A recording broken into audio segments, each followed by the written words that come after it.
Queridos, a paz e a graça do Senhor Jesus.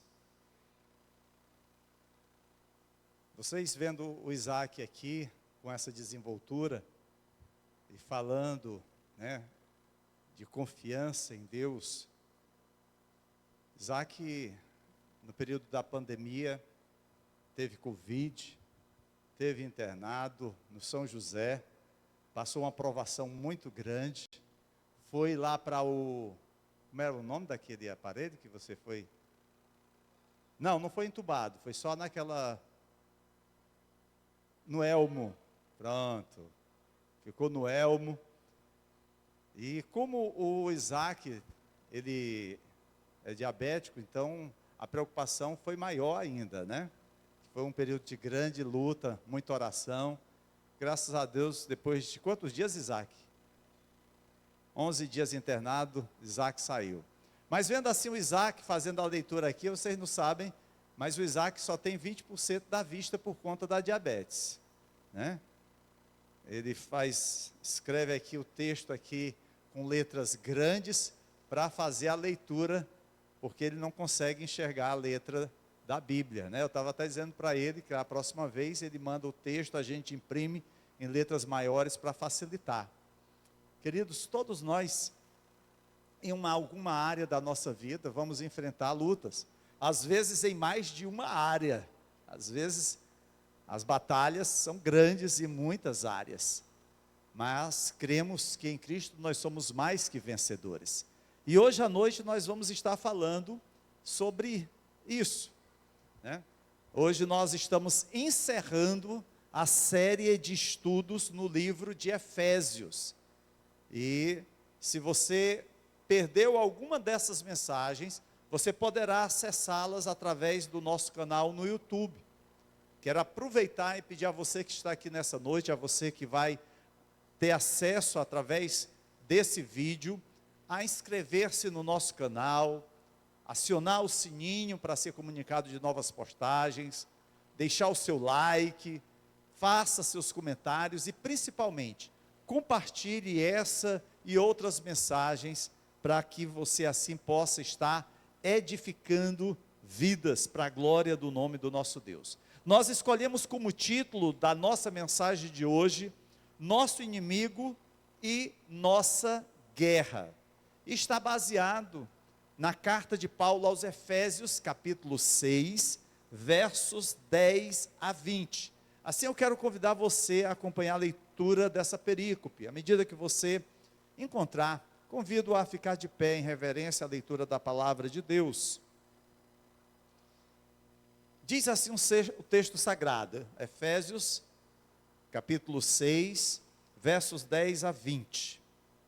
Finalmente, fortaleçam-se no Senhor e no seu forte poder.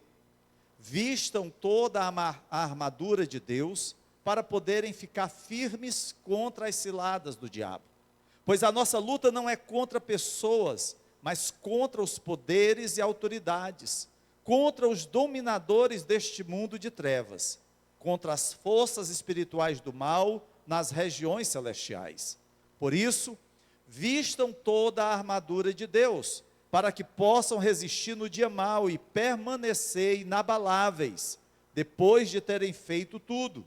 Assim, mantenham-se firmes, cingindo-se com o cinto da verdade, vestindo a couraça da justiça e tendo os pés calçados com a prontidão do evangelho da paz. Além disso, usem o escudo da fé, com o qual vocês poderão apagar todas as setas inflamadas do maligno. Usem o capacete da salvação e a espada do Espírito, que é a palavra de Deus. Orem no Espírito em todas as ocasiões, com toda oração e súplica, tendo isso em mente. Estejam atentos e perseverem na oração por todos os santos.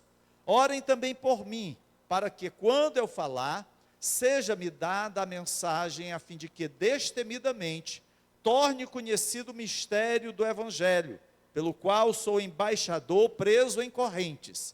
Orem para que, permanecendo nele, eu fale com coragem como me cumpre fazer. Podeis sentar-vos, queridos.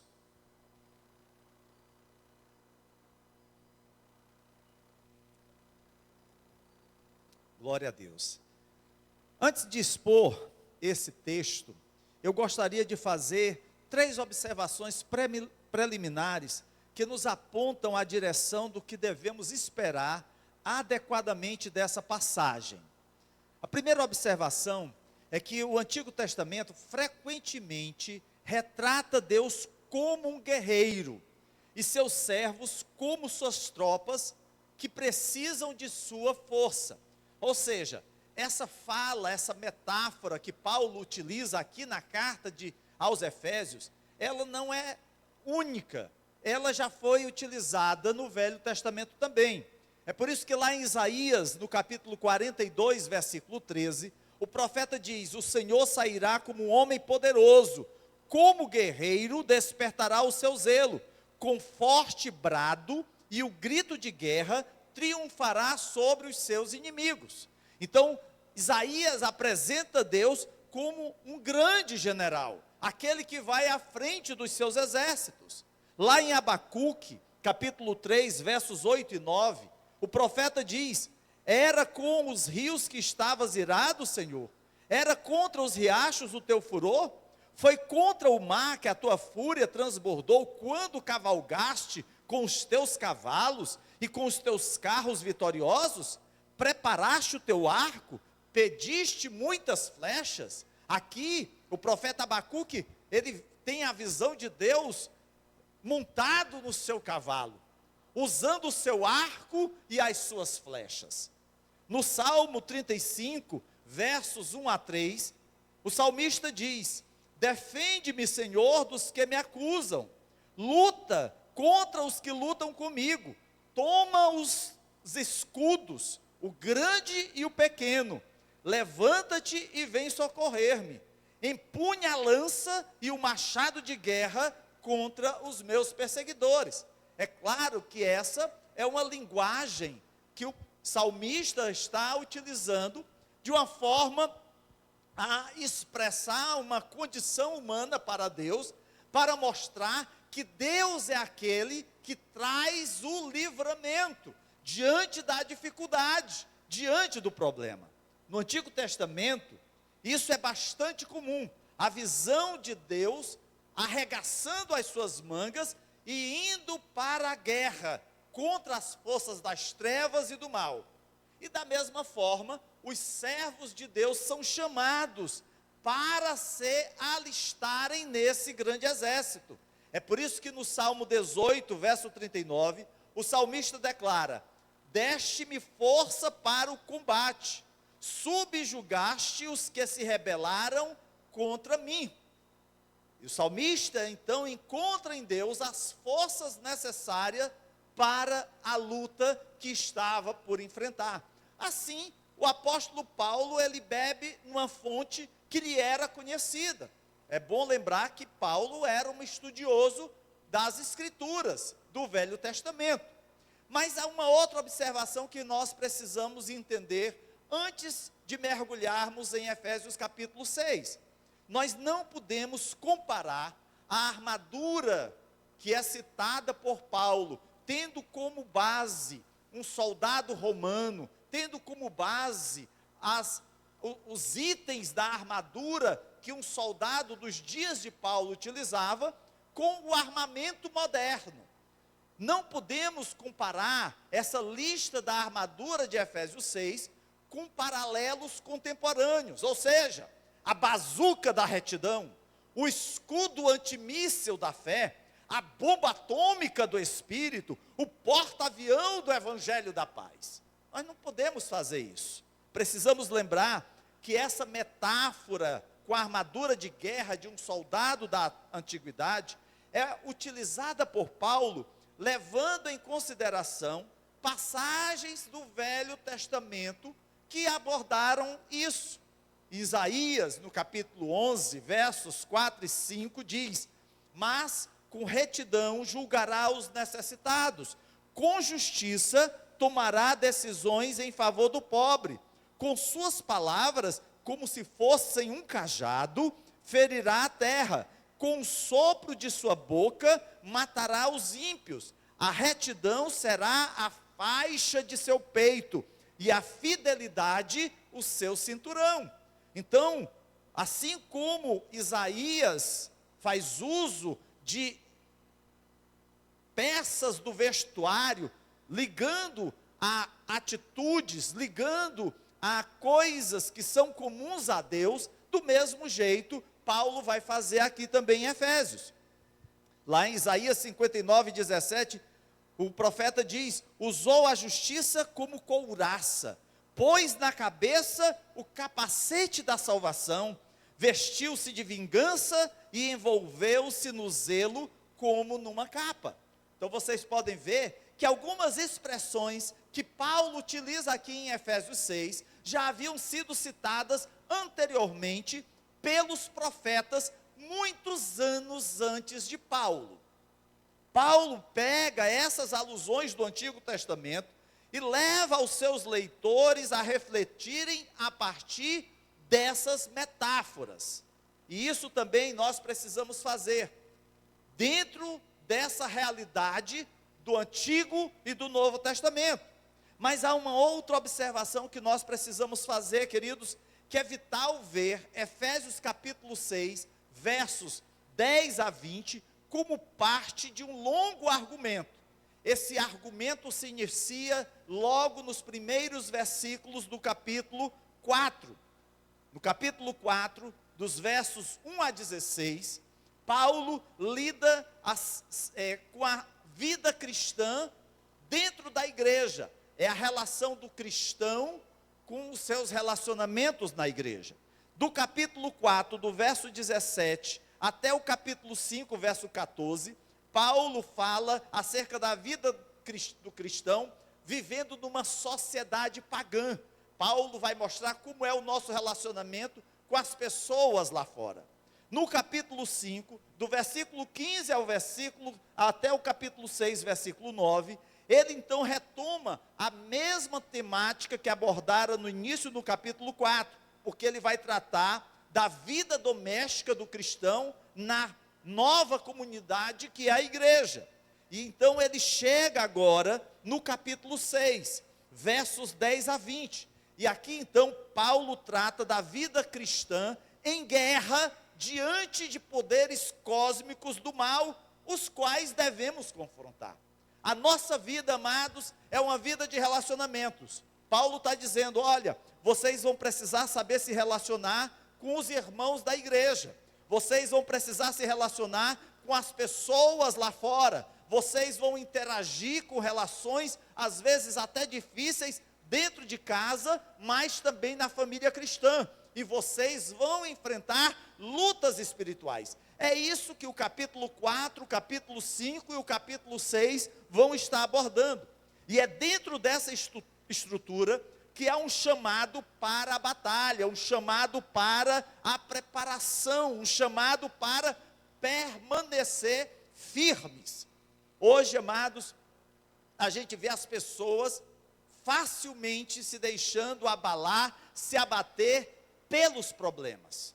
Qualquer dificuldade é justificativa para murmuração, para reclamação. E aí alguns se mostram dúbios, cheios de dúvida. E o que Paulo ensina na carta aos Efésios é que nós precisamos permanecer firmes. E quando nós falamos de batalhas, quando nós falamos de guerra, percebemos que hoje, ao redor do mundo, há muitos conflitos armados. Há mais de 2 anos acontece um conflito entre a Rússia e a Ucrânia, e indiretamente entre outros países, porque a Ucrânia recebe ajuda financeira e militar de vários países da Europa e dos Estados Unidos, enquanto que a Rússia, do mesmo jeito, recebe ajuda militar do Irã, da Coreia do Norte, da China. A gente sabe que há muitos interesses em jogo, mas por que não falar também do conflito no Oriente Médio, diante das atrocidades cometidas pelo Hamas quando invade Israel, e por mais de 1 ano de combate, milhares de mortes entre palestinos, e agora envolvendo o Líbano. inclusive o Irã. E por que não falar das guerras étnicas que se acumulam no continente africano? Nós vivemos dias difíceis, beligerantes. Esses conflitos armados no campo físico são simplesmente sintomas externos de uma batalha espiritual. A guerra invisível entre o reino de Deus e o domínio de Satanás. Cada pessoa, quer saiba ou não, está alinhado de um lado ou de outro. Ou você está batalhando no reino de Deus, ou você está a serviço do domínio de Satanás. A Bíblia fala repetidamente da nossa responsabilidade como guerreiros neste conflito. Em 1 Timóteo, no capítulo 6, a primeira parte do verso 12, o apóstolo Paulo incentiva Timóteo: combata o bom combate da fé. A luta, a batalha que Deus nos ordena lutar é uma boa luta, porque é uma luta feita pela fé, é uma luta da fé. O mesmo apóstolo Paulo, escrevendo a sua segunda carta aos Coríntios, no capítulo 10, versos 3 e 4, ele diz: pois embora vivamos como homens, não lutamos segundo os padrões humanos. As armas com as quais lutamos não são humanas, pelo contrário, são poderosas em Deus para destruir fortalezas. Como guerreiros de Cristo, não lutamos com espadas ou fuzis. Não usamos as armas do mundo, lutamos com armas espirituais que são divinamente energizadas para destruir fortalezas espirituais malignas. Nós não lutamos contra a carne. É por isso, queridos, que quando, por exemplo, vemos alguém passando por alguma dificuldade no relacionamento conjugal, a gente entende que ali não é apenas um problema envolvendo marido e esposa. Muitas vezes são situações que também envolvem uma luta espiritual. É por isso que a gente investe tanto na família. Quando a gente vê pessoas na igreja que ainda estão escravizadas por algum vício, não apenas questão de bebida ou de cigarro, mas às vezes de pornografia, a gente entende que está havendo uma luta espiritual e que precisa serem libertos. Mas qual é o objetivo desta batalha? Pelo que os dois lados estão lutando. Queridos, a batalha é pela coisa mais valiosa nesta terra, que são as pessoas. As pessoas do lado de Satanás foram levadas cativas por ele para fazer as suas vontades. E muitos não percebem que estão em cativeiro e lutando as batalhas de Satanás. Daí o apóstolo Paulo, na sua carta aos Colossenses, no capítulo 1, verso 13, ele dizer que Cristo nos resgatou do domínio das trevas e nos transportou para o reino do seu Filho amado. Assim, cada um de nós nos encontrávamos sob o domínio das trevas. Nós estávamos outrora escravos do diabo, mas a palavra de Deus diz que Cristo nos resgatou, Cristo nos transportou para o reino do Filho do seu amado. Queridos, isso é o motivo da gente ter gratidão a Deus todos os nossos dias. Não é questão apenas de cura de enfermidade, não é questão apenas de concessão de um emprego, de honrar com compromissos financeiros, não é questão apenas de reconstrução de um casamento, isso diz respeito à sua eternidade com Deus, e foi conquistado por Cristo na cruz do Calvário. O objetivo do reino de Jesus é resgatar as pessoas deste domínio das trevas, do domínio de Satanás, e trazê-las para o exército do reino de Deus. Tenho certeza que cada um que aqui se encontra e os que estarão tendo acesso a esse vídeo, poderão testemunhar de mudanças que aconteceram na sua vida. Ontem eu estava em um culto de celebração de 100 anos de uma irmã, e o filho dela mais velho foi dar o testemunho.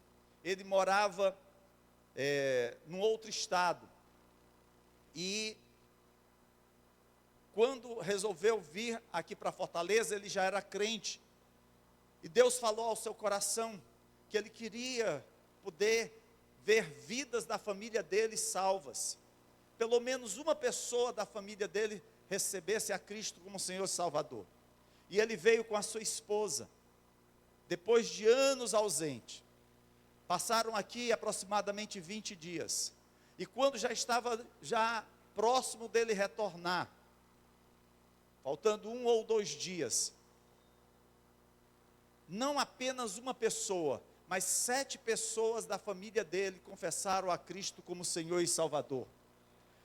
E ontem nós estávamos na celebração de uma dessas pessoas, que era a sua mãe, de 100 anos, que naquela data aceitou a Jesus. E a partir daquele momento, não apenas ela, mas outras filhas também aceitaram a Cristo e passaram a servir ao Senhor. Esse é o nosso alvo, queridos, é poder levar a palavra de Deus às pessoas que estão ao nosso redor, quer seja na nossa vizinhança, quer seja na nossa família, quer seja no ambiente de trabalho, de escola, a gente poder falar de Jesus, porque da mesma forma, um dia todos nós fomos alcançados. Eu sei que essa é uma batalha grande que travamos, e às vezes mais complexa do que pensamos, pois há outros seres espirituais poderosos envolvidos nessa guerra. Do lado do reino de Deus está uma hierarquia incrível de poderosos seres angelicais, e a Bíblia nos diz que esses anjos fornecem ajuda aos crentes e travam guerra contra os opositores malignos. Você e eu não estamos sozinhos, há um exército angelical conosco, que está à frente, cuidando de cada detalhe. Satanás também, ele tem uma hierarquia de anjos caídos, poderes demoníacos que travam guerra contra os anjos de Deus e contra os crentes. Satanás busca capturar pessoas e levá-las para o inferno com ele pela eternidade, enquanto Deus busca resgatar as pessoas das garras de Satanás, finalmente levá-las para o céu para sempre. O resultado final da batalha não é incerto. Não fiquemos amedrontados. Meu Deus, o inimigo está avançando, Senhor, tem misericórdia. São tantos aqueles que rejeitam a tua palavra. O que é que está acontecendo? Que o povo está com o coração cada vez mais endurecidos. Queridos, precisamos ter a segurança que nós não seremos derrotados. Sabemos que o resultado é uma grande e retumbante vitória, porque conforme lemos em Colossenses capítulo 2, versículo 15, que Jesus, tendo despojado os poderes e as autoridades, fez deles um espetáculo público, triunfando sobre eles na cruz. Jesus triunfou na cruz do Calvário. Ele morreu para que eu e você tivéssemos vida e vida com abundância. Mas a morte não o deteve. Ele ressuscitou e um dia ele voltará para buscar a sua noiva. E por causa da vitória de Cristo, nós como crentes, temos poder sobre Satanás e suas forças demoníacas, enquanto lutamos a batalha. Esta noite, nós vamos olhar para a passagem em Efésios 6, que fala sobre uma guerra espiritual. E para lutar essa batalha, nós precisamos primeiro ser fortes no Senhor, Veja o versículo 10. Finalmente fortaleçam-se no Senhor e no seu forte poder. Não podemos lutar esta batalha espiritual com nossa própria força. Não é força positiva, não é força da mente, é força de Deus na nossa vida. Devemos aprender a confiar no poder de Deus e pedir sua força quando estivermos no meio da luta. Não é coisa que possamos recorrer a nós mesmos. Se a gente não entender isso, queridos, dificilmente nós vamos vencer as batalhas. Mas, para lutar a batalha, precisamos também resistir às ciladas do diabo. Veja aí o versículo 11. Vistam toda a armadura de Deus, para poderem ficar firmes contra as ciladas do diabo. Queridos, o diabo é astuto e tem ciladas para derrotar você e sua família. Suas estratégias envolvem usar as tentações contra as quais você é vulnerável. Esse é o objetivo dele, armar ciladas na sua vida. E quando a gente fala de ciladas, às vezes a gente pensa logo na mulher adúltera. Eita Deus, vai cair na cilada da mulher adúltera, o servo do Senhor. Mas queridos, às vezes são coisas do nosso dia a dia, são palavras mentirosas que enchem a nossa boca, são murmurações e reclamações constantes que povoam a nossa mente.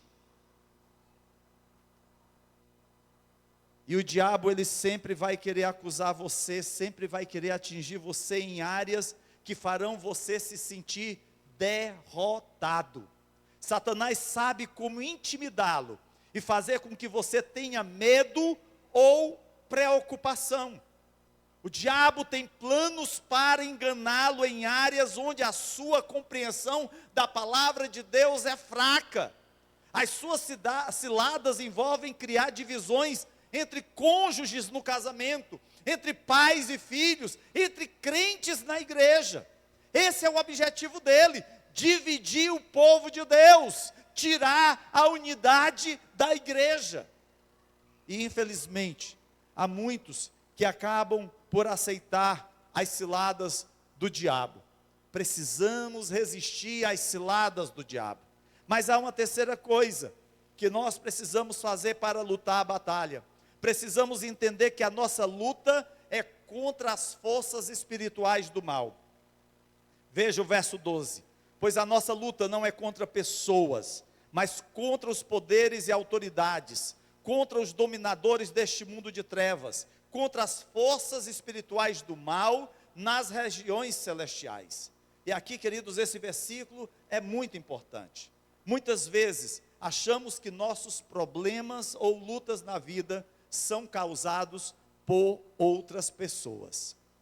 A palavra grega para luta aqui implica combate corpo a corpo. Este versículo nos diz que não estamos lutando contra pessoas, mas contra níveis de poderes espirituais malignos que estão manipulando as pessoas. Às vezes, queridos, a gente está pregando aqui e claro, a gente tem a visão da igreja. E uma coisa que às vezes é muito difícil para um pregador, é ele estar pregando e alguém está conversando. Por quê? Porque você se preparou para a mensagem, você se dedicou, se consagrou para trazer aquela palavra. E quando alguém, de alguma forma, quebra esse momento, isso muito dificulta a explanação da palavra de Deus. A gente precisa entender cada momento na nossa vida. Aquilo que a gente pode e precisa fazer na casa de Deus, e aquilo que a gente pode e precisa e pode fazer lá fora. E isso, queridos, é em qualquer momento. Na escola, você como aluno, você está estudando e você está ali. Além de ser uma falta de educação, uma falta de respeito ao seu professor, do mesmo jeito no seu trabalho, você está cumprindo uma tarefa e aquela pessoa não está executando corretamente. Do mesmo jeito na casa do Senhor. às vezes, queridos, nós passamos por lutas não apenas físicas, mas lutas espirituais. Porque não é a pessoa em si, é aquilo que o inimigo está fazendo através daquela pessoa para trazer embaraço à obra de Deus. E quando a gente tem consciência disso, a gente percebe o quanto a gente precisa mudar, o quanto a gente precisa melhorar. Porque Satanás, queridos, ele não é onipresente, como Deus é. Então ele usa as forças espirituais malignas para executar suas ciladas. E essas forças malignas variam de demônios que oprimem e possuem pessoas, até mesmo a poderes malignos que estão sobre cidades e nações, de acordo com a Bíblia. O inimigo vai procurar de todas as formas prejudicar a obra de Deus. E nós precisamos estar atentos, porque infelizmente, amados, às vezes a gente não tem noção da luta espiritual que nós estamos travando. É como, por exemplo, o ministério de louvor, que sobe ao altar, que se dedica, que se consagra, que se prepara, e aqui começa a adorar a Deus. E aí, os irmãos ficam como que totalmente alheios a esse momento. É claro que eles não têm o poder de mover qualquer irmão à adoração. Mas nós precisamos entender que quando nós estamos aqui na igreja, nós continuamos em batalha espiritual. A nossa batalha não é só lá fora. Lá fora a gente está combatendo diretamente, mas aqui também. Porque quantas vezes a gente tem dificuldades para estar presente ao culto. Às vezes a gente está na igreja, mas o nosso coração, a nossa mente está lá fora. Meu Deus, e as contas que eu tenho que pagar amanhã? Jesus tem misericórdia. Ixi, será que eu deixei a panela no fogo? Será que eu fechei o fogo? Meu Deus. Queridos, a gente precisa ter consciência do que a gente veio fazer, para que o inimigo não aproveite essa ocasião para colocar ciladas, laços, armadilhas na nossa vida. Mas também, para lutar a batalha, precisamos vestir a armadura de Deus. Veja o versículo 13. Por isso, vistam toda a armadura de Deus, para que possam resistir no dia mau e permanecer inabaláveis depois de terem feito tudo. A armadura de Deus, queridos, nos protege contra as ciladas do diabo. Mas eu quero dizer para vocês que nós somos pecadores. Às vezes, mesmo com a armadura de Deus, porque a gente acaba não vestindo corretamente, ou vestindo plenamente, nós nos deixamos abater pelas circunstâncias. Às vezes é um aborrecimento. Você está se preparando para ir ao culto, olha o horário, meu Deus, está chegando o horário, o que é que está faltando? E as pessoas que vão com você ainda estão lá se preparando para aquele momento, e você, vamos, está na hora, chegar atrasado, eu vou dirigir o culto. E aí você se impacienta, você se irrita, e aí quando seria o momento de você estar em paz, em tranquilidade, consagrado para aquele momento, você se irrita, você se angustia, você se preocupa, você se inquieta, e você perde aquele momento de comunhão com Deus. O que é que tira a nossa comunhão com Deus? Precisamos estar atentos, queridos, estar vestindo toda a armadura de Deus, para resistir no dia mau e permanecer inabaláveis. Observe que o versículo diz, para que possamos resistir no dia mau. Ele não diz para que possamos resistir se o dia mau chegar. Não. O dia mau vai existir na nossa vida. O dia mau vai bater à nossa porta. Por isso que nós precisamos resistir. Não podemos nos abater, porque nós não vivemos apenas em situações favoráveis. Nós também passamos por momentos de adversidade. Você estará na batalha contra o mal, então você deve estar preparado para a luta. Nós vimos, queridos, que para lutar essa batalha, o apóstolo Paulo, ele nos exorta a ser fortes no Senhor, a resistir às ciladas do diabo, a entender que a nossa luta é contra as forças espirituais do mal e também a vestir a armadura de Deus. Mas nós queremos falar ainda mais sobre como aplicar essas verdades em nossas vidas. Muitas pessoas não entendem a armadura de Deus, ao contrário do que muitos pensam, como crente, você não tem essa armadura automaticamente. Outro dia, quando nós estávamos lá na Paraíba, em João Pessoa, eu tive a oportunidade de pregar na Paz Church de lá.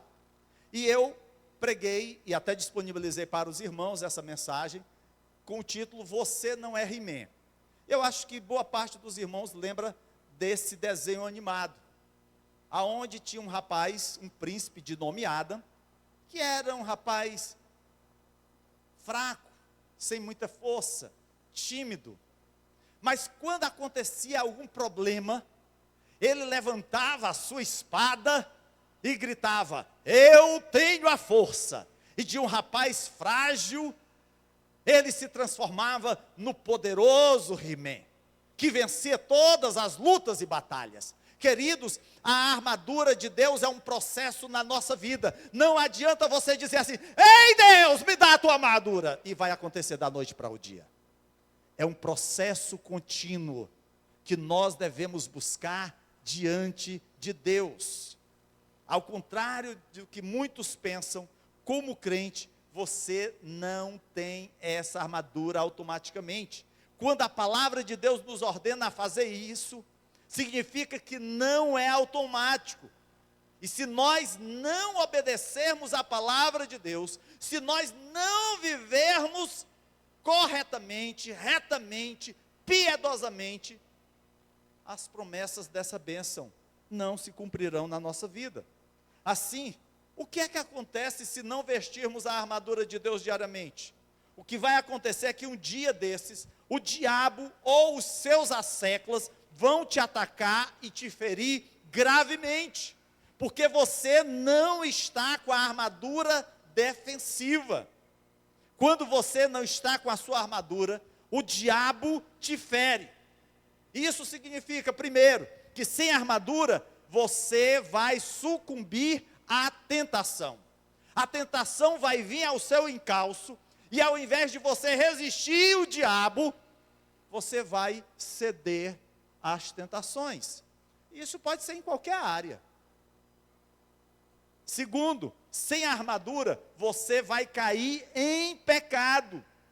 Você pode se tornar viciado em vários pecados. Você pode estar alimentando o pecado.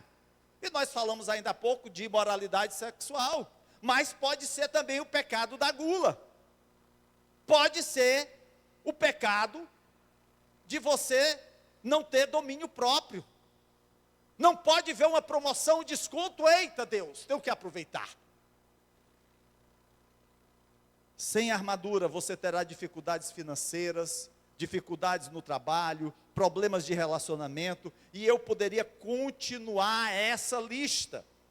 Eu espero que você tenha entendido, porque muitas das dificuldades que os crentes encontram na vida são porque eles não estão com a armadura espiritual.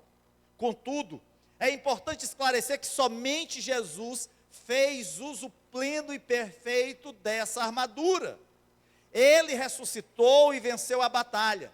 Então, vestir a armadura não significa que você nunca terá que superar algum problema. Não significa que simplesmente dizer que você tem a armadura de Deus, você está isento, você está livre, você está blindado dos problemas.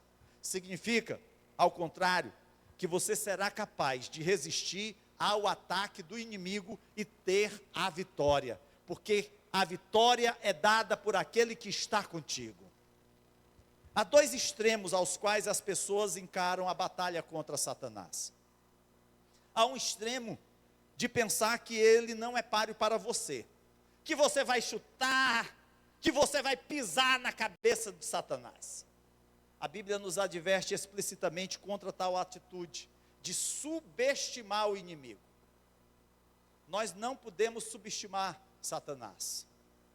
Mas há um outro extremo, que é o de ter medo de Satanás. Achar que ele é tão grande e poderoso e que não há nada que possamos fazer contra ele.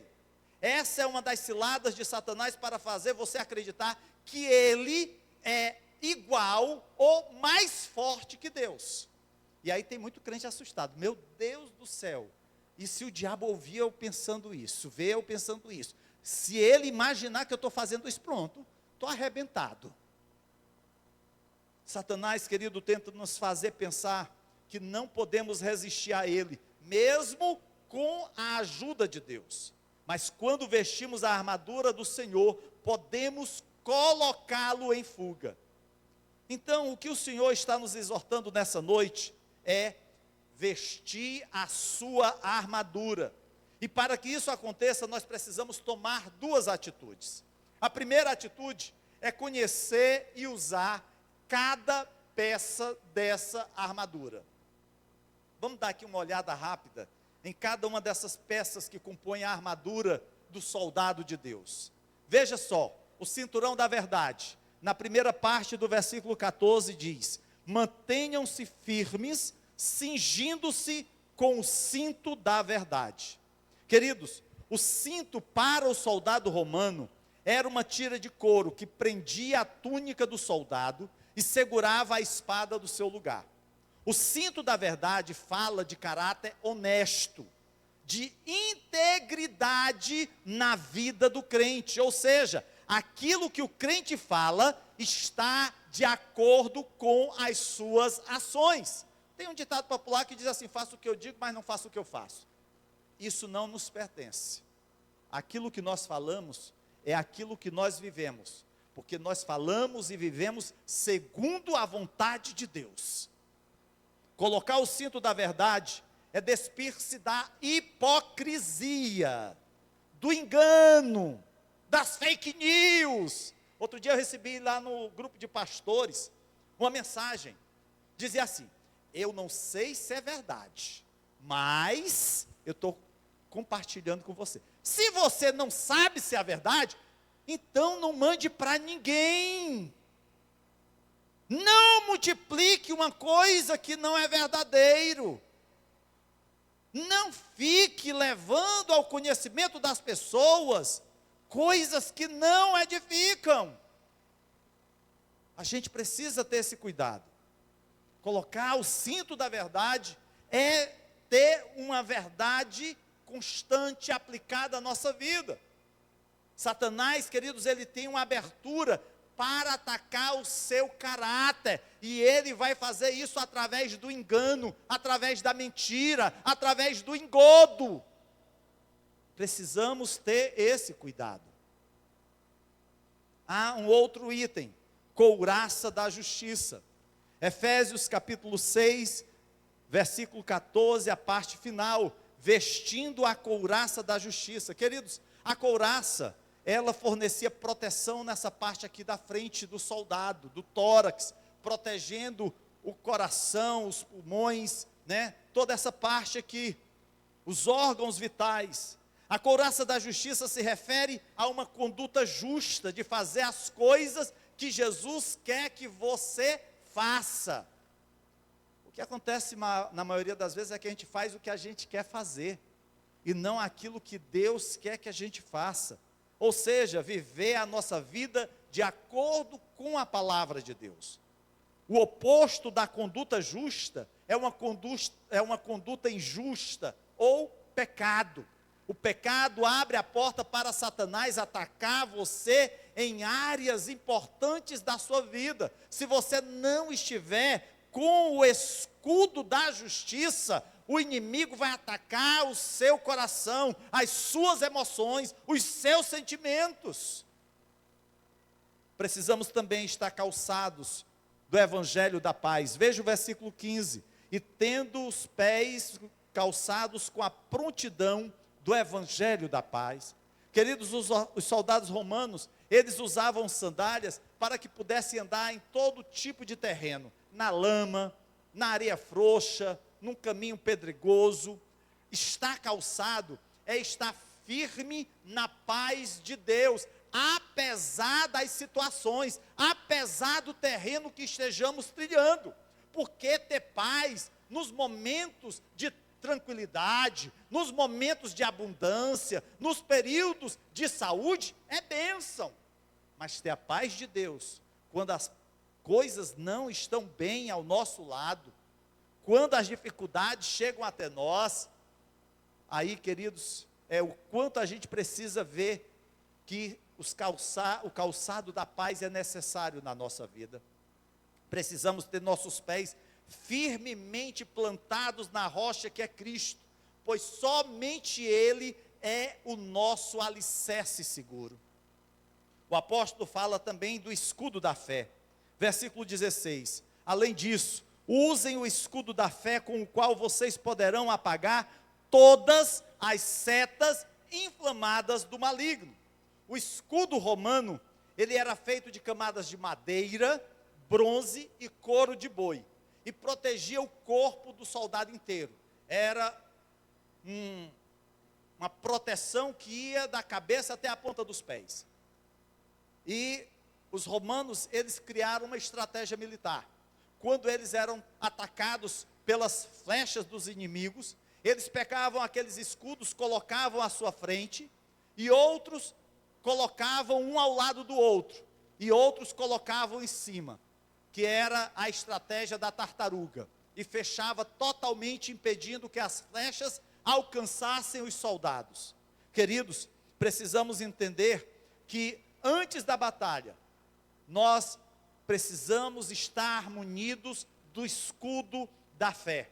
Tomar o escudo da fé é ser forte na nossa fé, resistindo às dúvidas de todo tipo, porque o que o inimigo vai fazer é querer trazer dúvida ao nosso coração.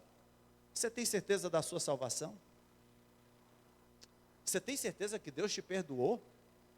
Você tem certeza que vai morar no céu? Você tem certeza que Jesus vai voltar? Você tem certeza que se comer do fruto, você vai morrer? Tudo começou assim, com dúvida. Esse é o objetivo de Satanás. É por isso que precisamos ter o escudo da fé. Quando Satanás atacar com seus erros flamejantes, o escudo da fé do cristão o protegerá. Mas também o apóstolo Paulo fala aqui na parte inicial do versículo 17, acerca do capacete da salvação. Usem o capacete da salvação. A cabeça do soldado era uma das áreas mais vulneráveis e que mais deveria ser protegida, porque naquele tempo, além das flechas, além das lanças, ainda tinham as pedras. Vocês sabem, o próprio Davi, ele derruba o gigante Golias, foi com uma pedrada, pois era muito utilizado naquele tempo. Queridos, o capacete da salvação protege as nossas mentes dos ataques do inimigo, e é uma parte importantíssima da armadura. Se nós vimos ainda há pouco que a couraça da justiça protege o nosso coração, protege as nossas emoções, o capacete da salvação protege a nossa mente, porque o inimigo vai querer fazer brotar na nossa mente sentimentos, pensamentos que maculem a santidade de Deus, que nos afastem da comunhão do Senhor e da sua igreja. Por que se congregar? Você pode ser crente em casa. Para que contribuir com a igreja? A igreja já tem tudo. Por que que você tem que no sábado à tarde ir pregar o evangelho nas casas? Vai dormir, aproveitar. Melhor ainda, tem os teus amigos que te convidaram para uma roda de samba. Queridos, esse é o objetivo do inimigo, lançar na nossa mente dardos inflamados para tirar-nos da comunhão com Deus e da igreja. E, por fim, a palavra de Deus fala aqui que a última peça da armadura está no final do versículo 17, a espada do Espírito, que é a palavra de Deus. Queridos, a espada do soldado era para a luta corpo a corpo. Às vezes a gente imagina a espada do soldado romano, uma espada grande, porque esse era o modelo da espada dos guerreiros medievais. Mas a espada do soldado romano era uma espada pequena. Era aquele momento do corpo a corpo, quando eles lutavam um contra o outro. Era pouco espaço, não havia como batalhar com espada um contra o outro. Era um momento ali difícil, se esmurrando, se batendo, se engalfinhando. É por isso que era uma espada pequena, porque facilitava o ataque ao inimigo. E no texto, Paulo declara que a espada do Espírito é a palavra de Deus. E essa palavra, aqui no grego, não é o logos, que usualmente a gente vai ver descrita em outras passagens. A palavra grega aqui é rema, que se refere a uma palavra específica falada pelo Espírito Santo. É o Espírito Santo falando através da tua vida. É quando você sai para pregar e está no campo de batalha e sabe que a luta é intensa, mas você continua firme, anunciando a verdade do Evangelho. Você, querido, agora conhece cada peça da armadura de Deus e deve fazer uso delas. Porém, além de conhecer e fazer uso da armadura de Deus, Paulo fala de uma segunda atitude que nós precisamos tomar ao vestir a armadura de Deus, é orar no Espírito. Veja aí o versículo 18, a primeira parte do versículo 18. Orem no Espírito, em todas as ocasiões, com toda oração e súplica. Amados, o ingrediente essencial para lutar a batalha é a oração. Grandes homens de Deus conquistaram grandes vitórias através da oração.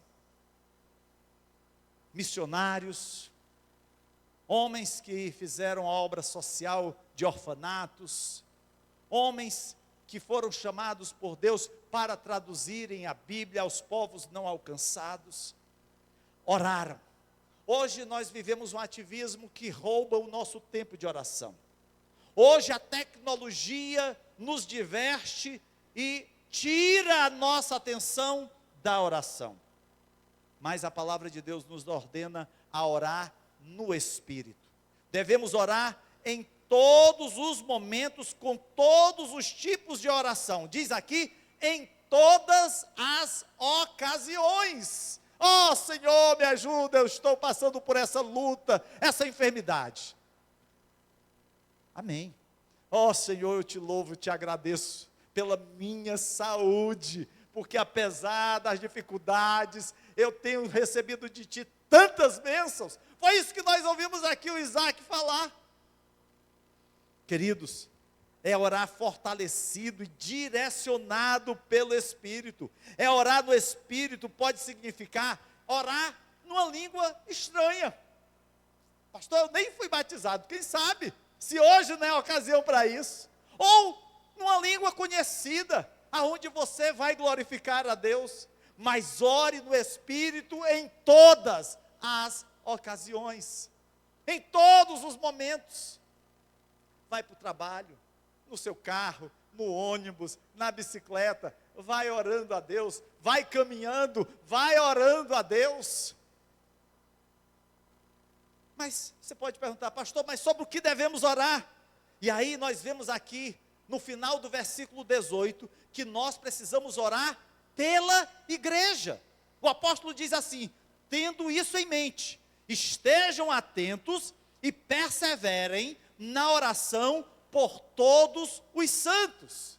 Devemos orar por outros irmãos da igreja. Cada um de nós precisa do apoio de oração de outros crentes na batalha. Nós não estamos na batalha sozinhos, somos um corpo, somos uma família, somos um exército. Quando você estiver sob ataque, não tente lutar a batalha sozinho. Envolva o apoio de companheiros, guerreiros de oração. Meu irmão, me ajuda em oração. Estou precisando da tua ajuda.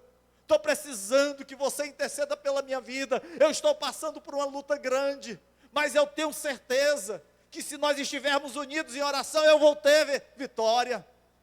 Precisamos, ó queridos, orar pela igreja, orar uns pelos outros, mas além de orarmos pela igreja, precisamos orar para que você e outros crentes testemunhem e preguem a palavra. Veja os versos 19 e 20.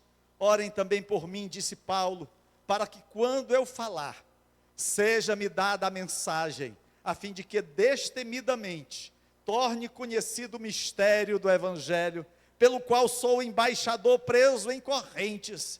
Orem para que permanecendo nele, no Evangelho, eu fale com coragem, como me cumpre fazer. Queridos, nós somos embaixadores, não estamos como Paulo presos, acorrentados numa prisão suja, romana. Nós estamos livres, nós temos liberdade para visitar os nossos vizinhos, para visitar os nossos parentes, para proclamar aos nossos colegas de trabalho, de escola. Nós somos embaixadores do Deus vivo. Devemos orar uns pelos outros, mas também devemos orar por nós mesmos, para que sejamos corajosamente testemunhas de Jesus. E esse, queridos, é o nosso maior objetivo da batalha: resgatar pessoas do domínio de Satanás e vê-las salvas.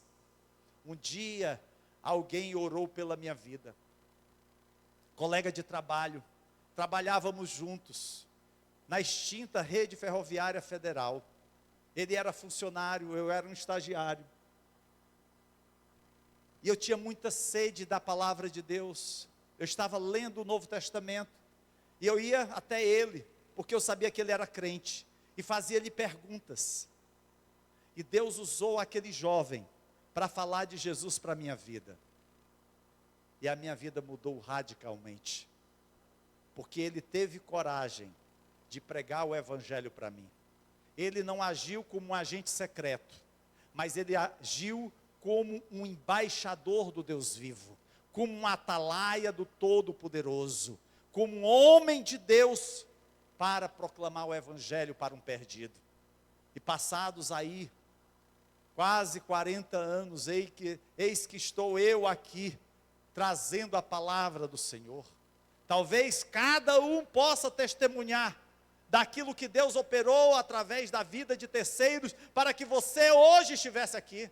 Talvez um encontro de casal, talvez uma pregação numa praça pública, talvez uma literatura que foi te entregue, talvez um testemunho que você ouviu, mas o Senhor te alcançou através de outros, para que você pudesse estar aqui nessa noite. Queridos, Deus usará o teu testemunho, Deus usará a tua pregação para que vidas, lá na tua escola, na tua faculdade, no teu trabalho, na tua vizinhança, entre os teus parentes e até mesmo entre pessoas que você nem conhece, possam confessar a Jesus como Senhor e Salvador. Eu quero concluir a nossa reflexão nessa noite, contando uma história. O pastor Lee Eclov, pastor americano, ele conta uma história sobre o poder da oração na guerra espiritual. Ele disse que uma noite, enquanto ele dormia profundamente, ele ouviu o som do telefone tocando. Meio adormecido, ele agarrou cegamente o telefone e o colocou no ouvido. E ouviu uma voz ameaçadora dizer: "Você pensou que tínhamos esquecido de você?" E então houve um silêncio. A mente do pastor Lee correu enquanto ele se perguntava quem estava do outro lado da linha. O medo encheu sua mente enquanto sentia que isso era algo diabólico. Ele não conseguia falar, mas finalmente clamou: "Jesus, filho de Davi, tem misericórdia de mim." Aquela foi talvez a oração mais curta que ele tenha feito, mas mais poderosa. Imediatamente o medo o deixou. Ele se agitou e percebeu que o telefone não estava em sua mão, mas do outro lado da sala. Mas o que aconteceu foi mais do que um sonho. Ele sentiu a presença do maligno. Porém agora ele estava cheio de paz, pois o poder do nome de Jesus fez com que a presença maligna fugisse. Queridos, muitas vezes o inimigo ele vai procurar causar medo, dúvida, inquietar a nossa mente e o nosso coração, mas que possamos clamar: Jesus, filho de Davi, tem misericórdia de mim. Lutar a batalha contra o maligno começa como ser forte no Senhor. E enquanto você permanece firme no poder de Deus, vista a armadura completa de Deus diariamente. Assim como que para você sair você precisa colocar uma vestimenta, dobre o seu joelho, clame a Deus e peça: Senhor, ser comigo em mais um dia de batalha. Se tu não fores comigo, não me faça sair daqui. Lembre-se que o general que vence todas as batalhas sempre estará contigo. E eu creio, queridos, que juntos teremos muitas vitórias na batalha, com a ajuda e a liderança do nosso general, que não perde nenhuma batalha. Fiquemos de pé, vamos orar ao Senhor em nome de Jesus.